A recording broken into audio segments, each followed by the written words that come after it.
Good morning. I'm waiting for my host. Look like we have some technical problems. She'll be on in a second. Happy Friday, everyone. Um, so happy to be back. It was a great week this week. I got a chance to take Devin to school. That was a little bittersweet. We got a chance to get him all packed and unpacked and get him in his room. And actually got a chance to go up to his room for about I would say probably about a half hour, and got a chance to unpack some of his stuff, and it was really neat. Hi, Faith. Good morning, everyone. Good morning. I'm sure he didn't do the whole spiel correctly. So I am Faith Suggs, who is basketball graduate and alumni. I currently work in Brooklyn, New York, as Director of Basketball Operations and Social Media Manager. This wonderful man who already introduced himself is Shafer Suggs, my father, former player with the New York Jets and the Cincinnati Bengals, and serves on the executive board and VP with the NFL Former Players of Chicago. Good morning, everyone. Happy F3 Friday. Let's get that banner going. There it goes. We're excited. So like he was saying, he had some eventful trips. He's been all over the country, moving our other little person to the trio into Yale. And then I've been in contact with him as well. So he's super excited. It's funny how college students get so excited about the little things like LED lights on their ceilings, and parents are more excited about everything else. So that was funny to me. I didn't get to go, of course, because we're in a pandemic and they're limited on people who can move them in. But Dad, keep on going. Tell us a little bit more about the process and the precautions that Yale took with college moving. Very organized, very well done. We pulled up. They had movers, and they tagged all of his items to his room, and he actually simultaneously got tested. And I had to go park my car and came back, and I was able to go up to his room and get a chance to help him organize. You know how much I like to organize. I probably was organizing a little too much. So it prompted me that I had to probably leave pretty soon. But it was, again, very sweet. The rooms are absolutely beautiful. He had a room to himself. He said a suite for 4 or 5 other guys. But he seemed to be okay. Beautiful campus, beautiful day. Definitely a memorable time in my life. It brings me back to time when you went to school. And it was really, really, really nice. Yep, I was just trying to get some photos for you guys so you can see. If you follow him on social media, you'll know. Here's one. Here he goes. Moving in, little water bottle. That's his dorm. Yeah, exciting. It's exciting. I know we had our episode last Friday, empty nesting. We did some cool reruns because we're getting close to the U.S. Open. Is out here in New York, so people are starting to feel that magic that's going on over here with all the tennis tournaments. So we played our rerun of Chris Eubanks on Monday, and Wednesday welcome back Connie Carberg, the Mama Jet, first female NFL scout in history. So that was another great show. So a lot of great guests we brought to you guys again this week, and today we just thought that we would kind of dive into something that all of us are witnessing right now with the news, ESPN. Every time we change the channel, sports is at the middle of politics once again. We are, I think, towards the second round of playoffs in the NBA. WNBA is nearing their playoffs. NHL is starting. I don't really know what the NHL is doing. Baseball, tennis, everybody's in the move again. We got sports back. We're starting to figure out a little bit about the pandemic. But we're going to dive a little bit into that. But we welcome back our F3 family. To those who are new, welcome. Shoot us a wave, a like, a comment. We are all open to interacting with our viewers. Our goal is to use our stories and our faith to strengthen the family core of our viewers and those around us. For those of you tuning in, we really appreciate you. Once again, we have a website, faithfamilyfocus.net, where you can get blogs, bios, any past shows, as well as access to our Faith Family Focus mugs, which I hope everyone has. A lot of our guests have them, so we hope you guys have them on deck with your tea or coffee for the day for this wonderful Friday. Today is our 46th episode. Exciting, crazy, can't believe it's 46 episodes already of Faith Family Focus. One thing we take pride in this show is an open door policy with our viewers. We like everyone to kind of see who we are, see the vulnerable side of the Suggs family, and we try to be as open and share as much as possible with all of you because we truly are a family. So today we thought we'd give you an inside look about how we kind of talk through conversations within our homes. And we are more than willing to discuss the hardships that are going around us and impacting everyone else. So right now we're witnessing a time of unrest in social justice. We're once again seeing another Black men kind of bridging the politics and sports around us.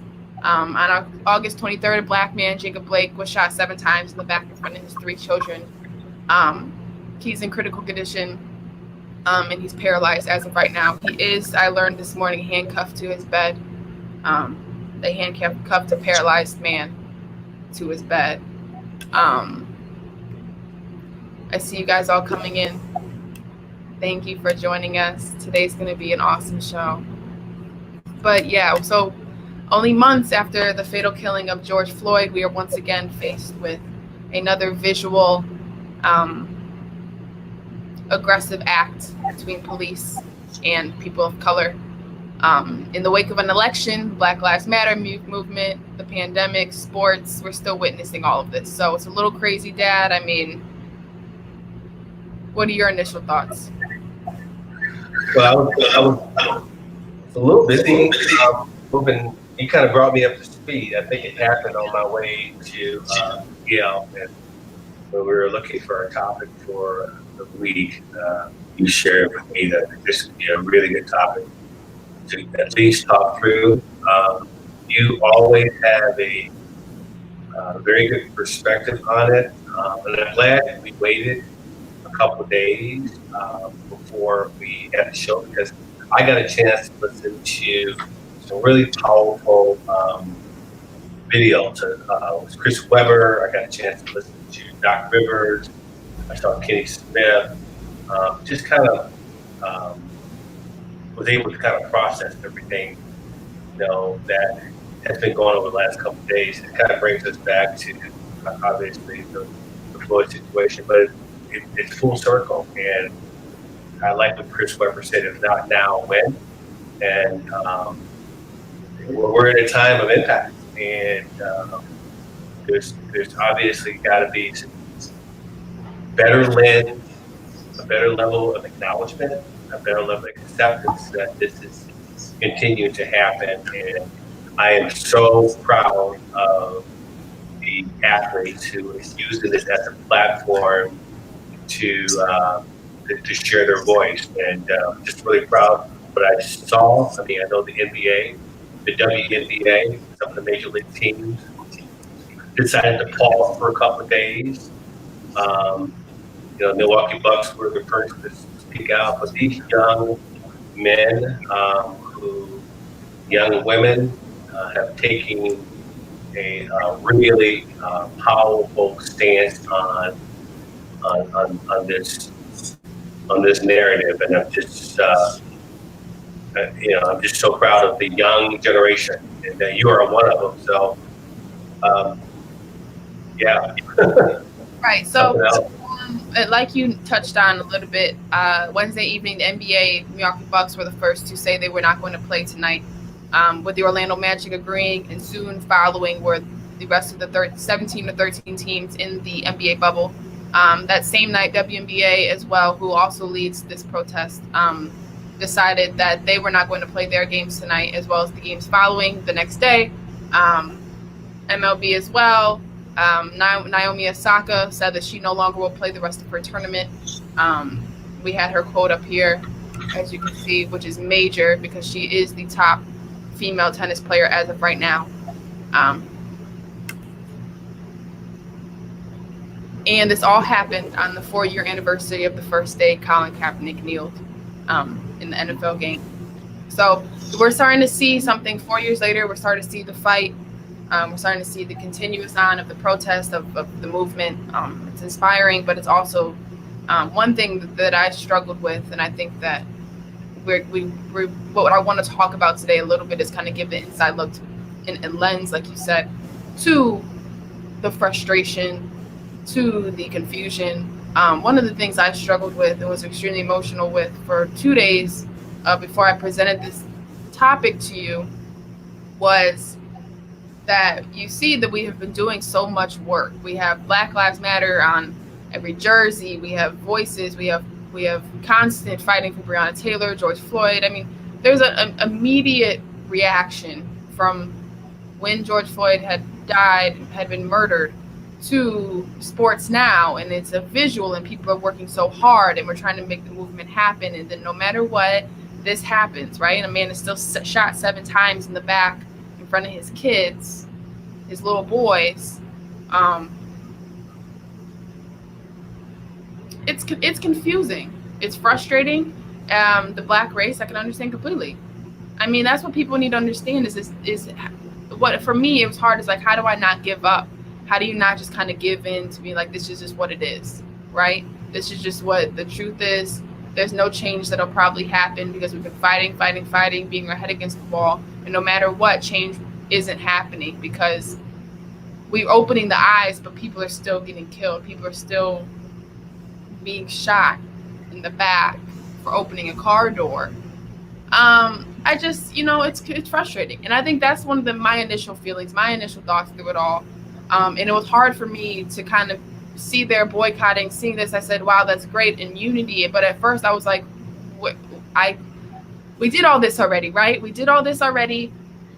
What is going to change this? What is actually going to happen? And what happened was, you talked about Chris Webber, which I have his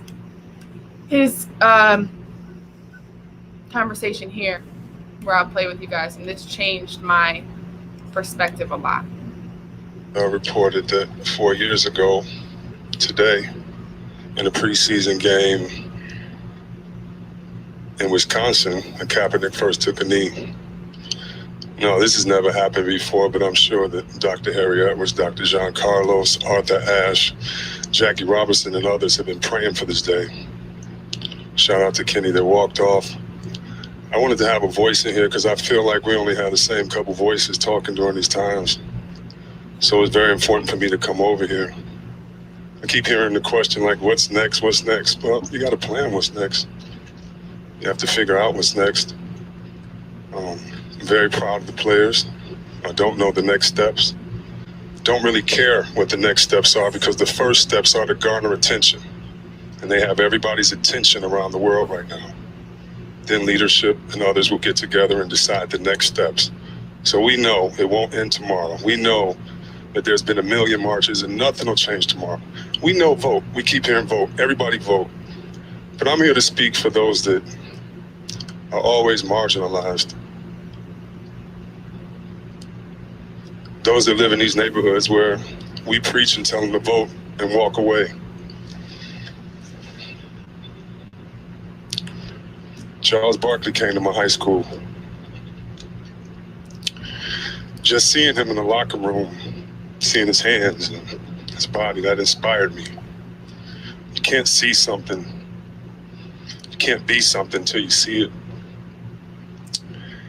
And when I tell you the little kids that have called me upset, I have a godson that has autism and I just had to explain to him why we aren't playing. I have young nephews I've had to talk to about death before they've even seen it in a movie. If not now, when? If not during a pandemic and countless lives being lost, if not now, when? That's all I just want to hear from the rest of the night while everybody's pontificating and thinking and soapboxing and all of that. We know nothing is going to change. We get it. If Martin Luther King got shot and risked his life, Medgar Evers, if we've seen this and all of our heroes constantly taken down, we understand it's not going to end. But that does not mean, young men, that you don't do anything. Don't listen to these people telling you don't do anything because it's not going to end right away. You are starting something for the next generation and the next generation to take over. Do you have to be smart? Yes. Do you have to make sure that you have a plan? Yes. Do you have to be articulate about that plan? Yes. All of those things. But that's what you're going to do. They're professionals. They know how to be the best of themselves. And so I applaud it. I applaud it because it is the young people. It is the young people leading the way, and I applaud them. What do you think, Deb? Powerful words. That was one of the videos that really resonated with me. Um, over my many, many years of living, watching the civil rights movement, the same conversation about change we were having then. But people were taking action, people were speaking out. And over time, you saw some progress. And I am so happy to hear Chris say, don't stop, don't give up. Because change tomorrow is a result of action today. And I love what I'm seeing with the young athletes. I love what I see in spite of the criticism that some of them are getting. I had a friend of mine say, these guys are just doing the showboat and just, get media attention. But these guys, why do they need media attention? These are professional athletes. They are taking a stand on the injustice of what they are finally in their lives experiencing, something that I've seen most of all my life. And for the viewers out there who know me very, very well, a lot of times the conversation is very uncomfortable to have. If you didn't grow up with the same lens that I grew up with, the same lens that you grew up with, it's kind of hard. But I do appreciate a lot of the conversations I've had with my friends, my white friends, who were willing to listen and try to understand, because unless you live in your shoes, in my shoes, you don't know. One of the things that Dr. Rivers said, it's so frustrating that, I have to have a conversation with Devin about how to act. When the police pulls him over, where white dads are not having that conversation with their kids, right? So we can go on and on and on and talk a little bit about what we see and what we have visibility to, and what I experienced, what you've experienced. But there has to be a willingness to understand. And what's hard is the narrative is being deflected by perpetuation of fear. And what we see is we're perpetuating fear to try to discount the real narrative about what's happening. Because a lot of times when I have this conversation with somebody, the first thing they talk about is the riot. But we're not talking about what that's frustrating. What does that look like? Why are they so frustrated? And I think that's one of your questions. How does that make you feel when you see that? Because it is confusing. It said the same thing. When you look at the Republican convention last night, it's all about fear. It's all about fear. When you watch the 13th Amendment, which I would recommend anybody who has not seen that, see that. It was all about fear. And I really love the fact that young people like yourself, professional athletes, college athletes, are taking a stand to really, really continue. And don't get frustrated. Don't give up. Because one person at a time, one conversation at a time, we got to continue doing. We may not see it in our lifetime. I may not see it in my lifetime, but you may see it in your lifetime. You may see it in your grandchildren's in this lifetime. We got to continue to have this conversation. So, I'm just sitting back as this old guy who this is my second time around, Faith. I've seen it. And I do have hope. I do have hope because I've seen over the 60 plus years of my life, I've seen it get better. But sometimes more things get better before they stay the same, right? That's where we are right now. Right. And I think yeah, it was hard. And after I had saw that video, it was more like, this isn't about, and I tweeted about it as well. And one of the things when I had a discussion with somebody, it's not about the actual boycott. It's not the stand. Yes, they're trying to make a stand. They're trying to gain attention for this cause. They want change to happen. But it's also they're creating a perfect example, a narrative for Black kids and Black children who are looking up to them. Like Chris Webber said, Charles Barkley came to his locker room and he made it real for them. That they could be that person. They can make change. They have the opportunity.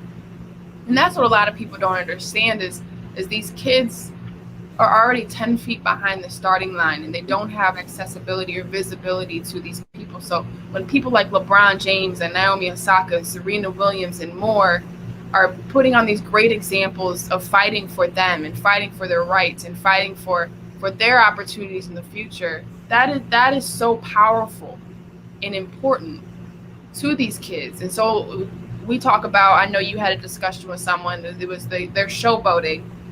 They're trying to gain attention. Yes, they're trying to gain attention for a cause because a person was shot 7 times by a person who probably should not have a gun because he was unqualified to be a police officer, because he was a bike cop, and because he was so scared of somebody because of their skin color. Like, Breonna Taylor was shot in her bed. Tamir Rice was shot because he had a toy gun. It's the color of somebody's skin that you have to tell these kids, because you're a little bit darker, you're terrifying to these people. That's horrifying. And it's just hard. It's terrifying to witness. It's terrifying to have a brother, a father, and in any moment it could be them, it could be me. You don't have no idea. And that is, I think, what people are missing. This is more than a boycott, right? This boycott has happened only once before, right? Bill Russell, I have it right here, in 1961. And the reason he walked out was because when they were playing an exhibition game in Kentucky, they would not serve the Black players on his team. That's Bill Russell.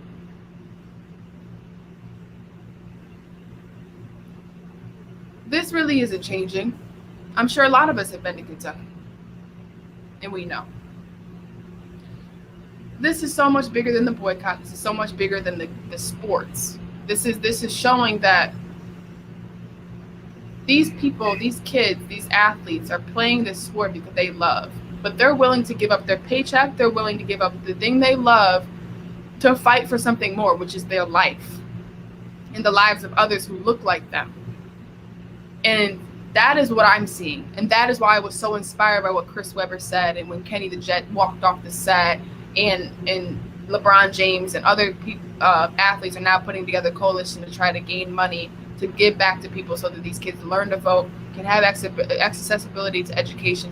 This is so much bigger, guys. Like, we're witnessing history right now, but they're setting such a great example for everyone on unity, togetherness.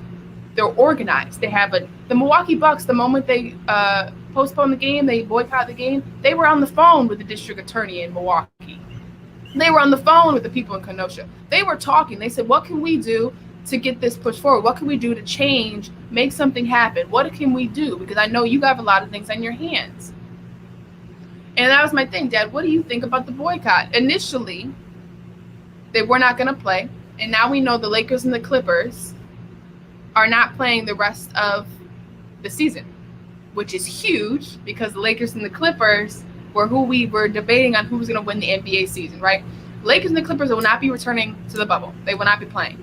The rest of the teams will be. WNBA will be continuing soon. What do you think? Is the boycott still effective now that we're starting again? What's more effective, the Clippers and the Lakers way about it, or the other teams who are returning to use their platform to raise awareness? Both are. You know, people have to become uncomfortable to change. And the platform that we're presenting is making people feel uncomfortable who has no otherwise had to be uncomfortable. And I like both because they're both effective. They're both effective. And I'm trying to kind of think about if I were in their shoes, plant at the same time, I know that I would be right there with them. You know, understanding, again, if you ever lived in your shoes, in a person's shoes all their lives, we see this every day. And some people don't have that same lens. Right. We can't understand why. And the other comment was, black kids are getting shot by gang members in Chicago. Why isn't LeBron? Why isn't these superstars rallying for that cause? Statistically, because I do my statistic background. Well, there's a reason I'm asking the question. Right. White on white crime is higher than black on black crime. And at the end of the day, black on black crime is a result of systemic racism, lack of education, lack of funding, lack of taking care of these kids, right? It's a cycle in people who are in these communities. It's a cycle, right? These people result to gang violence and gangs because they need to survive. They need to take care of their families, take care of their mothers, because drugs were put into these communities. And because the war on drugs took away black men from these communities. And now that these black men are brought back to these communities, they have incarceration records, which people don't hire people who were incarcerated. So now we're starting to see a reoccurring cycle, right? So we want to talk about black on black crime. There's only been 12 days in 2020 when a police officer has not shot or killed a person. 12 days. Just because someone is wrong, a criminal, or breaking the law, does not mean they deserve to die. They don't deserve to die. This is America. Right to trial. A right to an attorney to fight your case. Because it's America. There's a reason why Australia does not have any police brutality issues. Because they don't have guns. The police officers don't have guns. The people don't have guns. So nobody's getting shot. No schools, churches, Christian events are being shot up. We need to pay attention. And my biggest thing, and I know I'm like, we want to talk about black and black crime, we want to talk about white and white crime. That is people's favorite reasoning, right? Like, oh, we're fighting for these police officers to they're shooting black people. Well, black people kill each other every day. Actually, they don't. Yes, there are people out there who are shooting their own people. Yes, there are people who don't understand the morals and what used to be within gangs, right? Yes. But I promise you, I looked at the statistics and I will gladly put them up on our site later. White people are killing more white people than black people are killing black people. At the end of the day, that is what the statistics are. So when people present that, not only is it tone deaf, it's extremely disrespectful because you are once again joining the All Lives Matter idea and initiative where you're like, okay, I'm going to the funeral. I'm looking at the person who died and I'm like, hey, my mom died too. Like, no, it's not about you. It's about the person who's hurting right now. The person is going through a traumatic event right now. How can you help that person? How can you be a good Christian and show grace and help that person? That is what the issue is. So when people present that argument, first of all, I don't even talk to them. I'm like, all right, you know what? Our friendship is over because you don't see the pain that my people are going through. You don't see the pain that my father and brother will have to witness if they get pulled over one day, or the fear they get that my dad has after he dropped his son off at an Ivy League school. He still has to be scared for him. Like, this is so much bigger. So, yeah, great comment, Dad. Great point. Because that is something that has been, they would love to bring Chicago up into it, especially. But let's not even get started about Chicago's issue with redlining, Cabrini Green, etc. Yeah, but it gets back to the social injustice in the streets. And I know that you had some words around that because, I asked you about that last night, and I wanted our viewers to listen to your comment because that was powerful. It may be uncomfortable with some, but it's powerful and it's true. And I really appreciate you sharing that. Yeah. But one thing that you said, I asked you, I said, what do you think about the boycott? Do you think it's effective to come back? One thing that for me, when I had first thought about the boycott was, yes, we're showing unity, togetherness, we're boycotting, we're showing everyone this is bigger than sport, we're taking away, right? And we worked so hard for sports, right? And it wasn't a pandemic that took away sports, it was racism. That's what's crazy about it all. Racism took away sports now. But the one thing I thought, and Draymond Green kind of vocalized it, and a lot of people are saying, a lot of black people are saying it. He said, I stand with my brothers in the bubble, continue to stand for what's right, and fight for oppression of black people. But I do hope they understand that we too have a job to do, which is continue to building that very platform we are using to speak for our people. He's right, right? That's why I said both sides are right.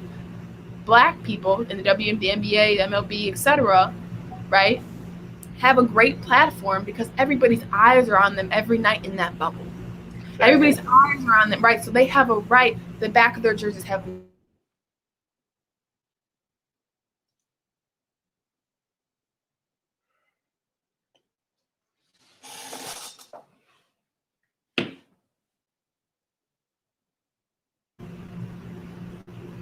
I'm still here. Right, I just can't see you.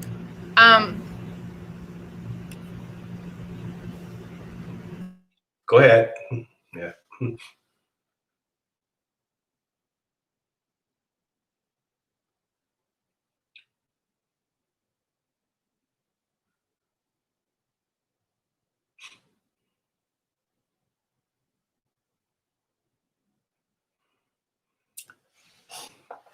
She'll be back on in a second.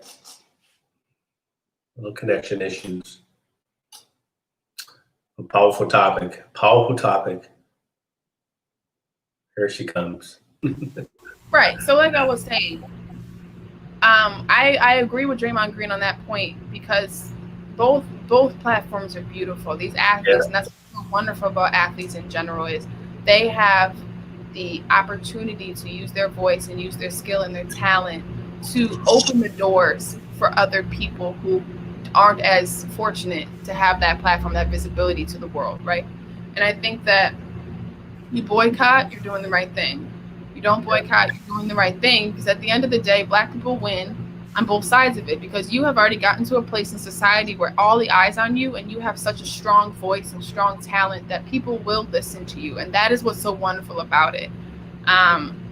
So that was one of my things. And that was a major conversation. Remember, Kyrie Irving said, I'm not going to the bubble because I'm not, he said, I'm not going to dance for the and jive. That's what he said.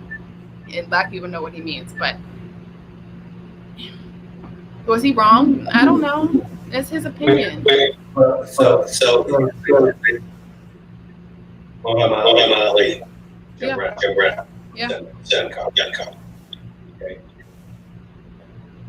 Very effective in the late 60s. And for these young athletes like yourself, like WNBA, NFL, to be able to appreciate the impact that Muhammad Ali and Jim Brown and Love Center and Bill Russell made and Stanley Dixon. And they had a lot more to lose. They were not making the kind of money that these kids are making. Right. They literally took contracts. Right. And then Muhammad Ali suffered, he actually lost his title. He had to come back 8 years later. So it is effective. And you look back at, if you look at it, Colin Kaepernick, his app, when it happened, did we really realize the impact on history that he made? It was the same type of impact that Muhammad Ali made when he decided he wasn't going to go and fight in Vietnam, where he was not treated fairly here at home. And why should he go fight? Right. So boycotting has been around for a long time. And it's funny you say Colin Kaepernick. You talk about just now. Roger Goodell is saying we should have listened to Colin Kaepernick. Right. Well, we all told you that. because we told you this was going to bite you in the butt later on, because now Nike sponsors Colin Kaepernick and people Right. are Colin Kaepernick, and now you see players aren't playing, right? NFL teams didn't practice the other day. They didn't practice because they wanted to spend the day to reflect and talk about what they can do for change. The NFL did that. The NFL, and that's going to bring me to my next question, which we talked about when we had the college football during the pandemic conversation. Is if the NFL does not play football this season, yes, to a pandemic, but also to opting out due to social injustice, what will that do to this country? What do you think? Yeah. We're at a place where people are going to feel uncomfortable. Not having football, not being able to watch football, is making people feel uncomfortable. And now they got to look at why they're not playing football. And I think it will be very impactful. I don't know if it will happen. There might be some players that may take a stance. But we still. I agree with you. I think that it's hard to know. The NFL is different than the NBA. NFL is not guaranteeing contracts. NFL has next person up mentality. There's no replacing. Right. The And 15 one person, two people don't make a difference like the WNBA. I mean, it would have to be a selected group of players, high-profile players, high-profile white players, and black players, correct? That would probably need to happen for it to really make an impact. And I think that one of the main things that I talk about, and one of my only criticisms of a boycott or any of this is, okay, but what is our solution to the problem? What is our plans? Like Chris Webber said, what is our goal? What are we going to do to try to make change happen in the smallest way we can in some sort of way, right? Milwaukee Bucks already did the best way. They got in contact with the government officials. They have already started putting things in place to figure out, right? What are we doing to make a change happen, right? And that's one of the hardest things to do. Black people and people know, okay, this is wrong. What's going on? It needs to change. This needs to happen. But what are we going to do? What can you possibly do from your end to try to make the system change? We say vote. Voting is so important. Yes, vote for our national election, but also the people who are working in your cities. That will impact you, right? That is bigger than the overall. Yes, we realize that when you vote wrong or you don't vote at all, how it impacts the country. This is a trickle-down effect, yes. Right. And I heard someone say that voting more is like a form of transportation. You're choosing a bus to get on, right, to get to a destination. I like you may that. not like the bus. You may not agree with the bus. But if the bus is supporting the things that can make change happen, support your morals, and in the end show a great outcome for this country, you may have to get on that bus for a second. For 4 years, get on that bus. And in 4 years, we'll choose again which bus you want to get on, right? And that is the one thing, is in America, we have the right to vote, right? Wednesday was Women's Equality Day, the day that women gained the right to vote. But that day and that amendment, the 19th Amendment, the 19th Amendment, did not guarantee and fix the issues that was happening to people of color who wanted to vote, with the literacy testing and the lack of poll stations, right? This is so much bigger, right? You have the opportunity now to vote.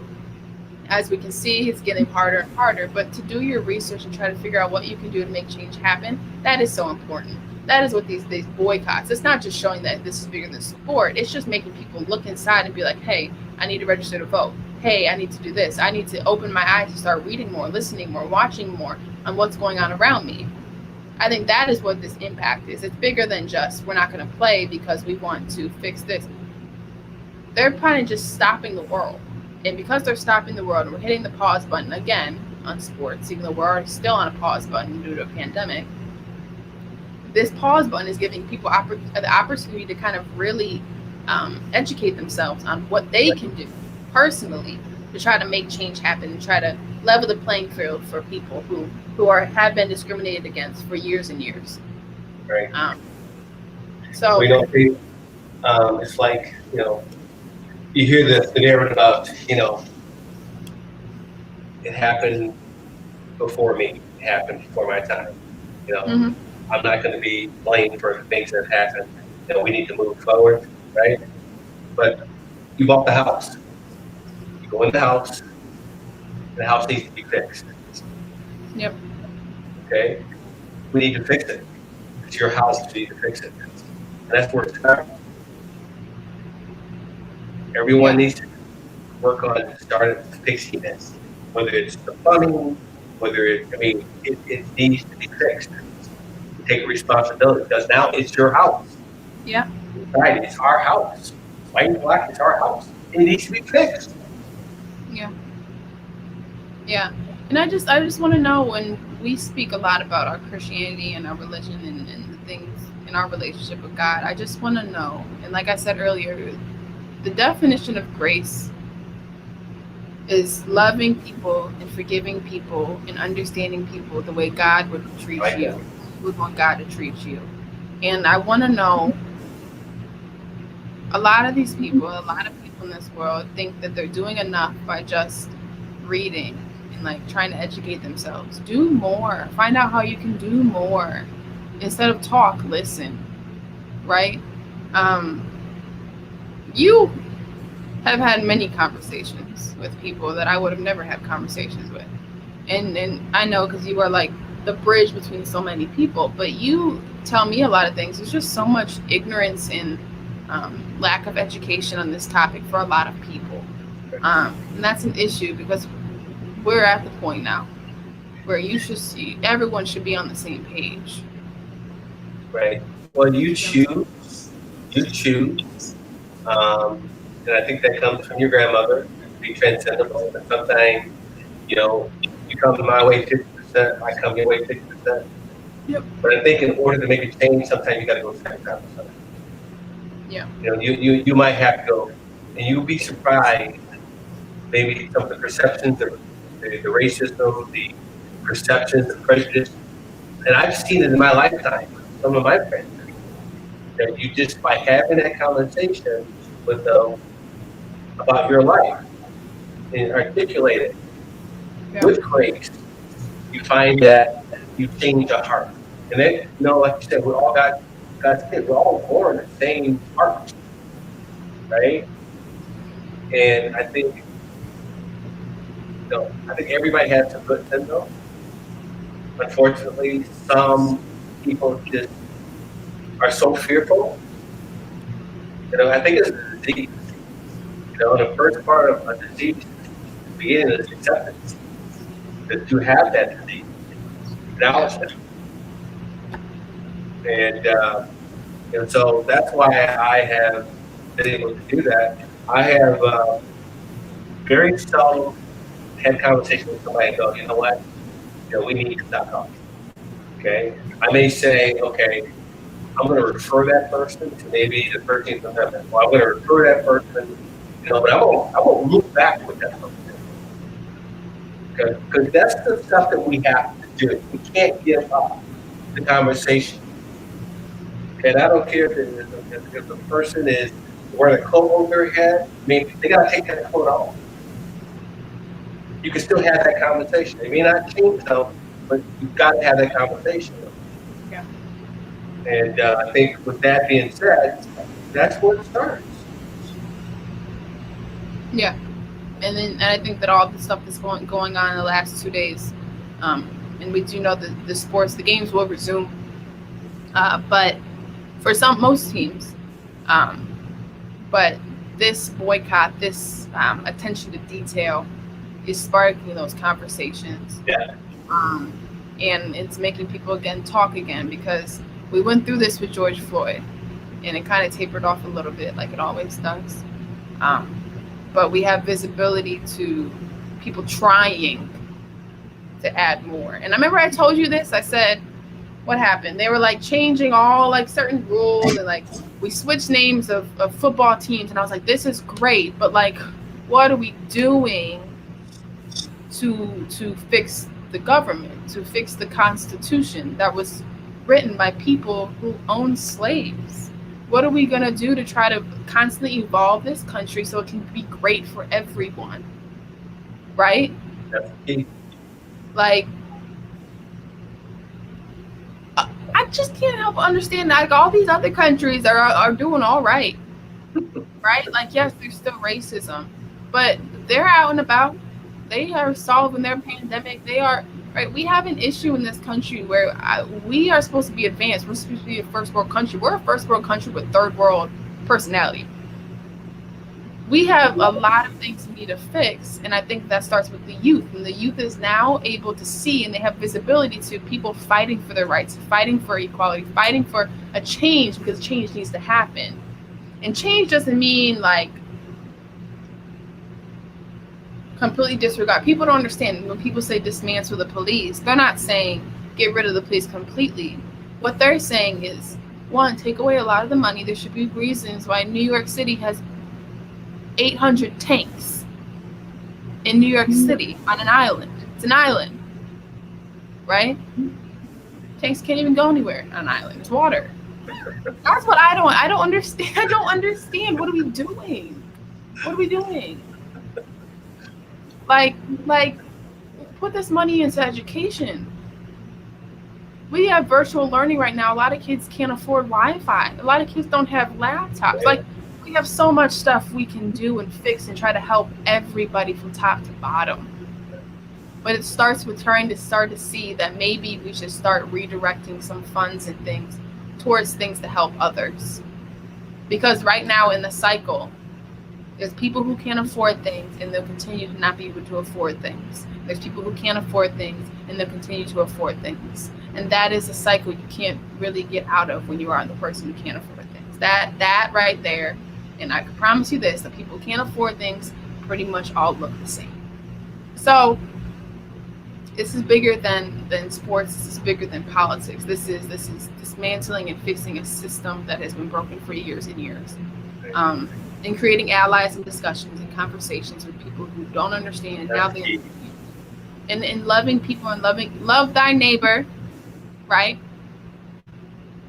And I'll bring that back eventually because I'm gonna have a show where I talk about that. But loving thy neighbor, and that's the thing, the definition of grace. To love someone the way you wouldn't want to be loved. To forgive someone and care for someone the way you would be forgiven and cared for by God. And if you are not doing that and you're catching yourself where you make the statement like, well, why didn't he just listen to the police officers? You are the problem. You're missing the point, because there should be no reason why that 29-year-old man was shot in front of his 3 boys who will now have PTSD and scarred for the rest of their lives because somebody was uncomfortable with their position in power. That's the issue. So, I think this was a great show. I do. Your grandmother, Dorothy, would be so proud of you. And it sounds like some of her words become expressions of that. Your mom would be so proud of you. Because it sounds like some of her words. Talk about righteous being grace. Because that's what it really comes down to. You know? Let go, let God, let go, let faith, let go, let love. Is what this is all about. Yeah. And I think that just starts with family discussions. We love having discussions on this show and showing how we talk as a family and what we say at the dinner table. And this is normal. This is what we do. Yeah. We discuss it all the time. So that you know that this is so important for people to have these discussions with their kids, because these kids are going to be the leaders in our society, the teachers, the police officers, the government officials, right? They're going to work at your stores, right? How we treat people is how we treat each other, and this is so important. So, once again, thank you everyone for joining us this wonderful Friday morning. I think we had a great discussion. Once again, thank you to Amazon Fire, Facebook, Roku, Apple TV, and our key platform out of Phoenix, Arizona, E360 TV. Again, this is Faith Family Focus, where we're going to use our faith as a vehicle to help heal and sustain others, to strengthening your family core. And like always, and of course, let go, let God, let go, let love, let go, let faith. Everyone have a great Friday. Wear your masks, wash your hands, and we'll be back on Monday to see you guys. Everyone have a great Friday. Bye.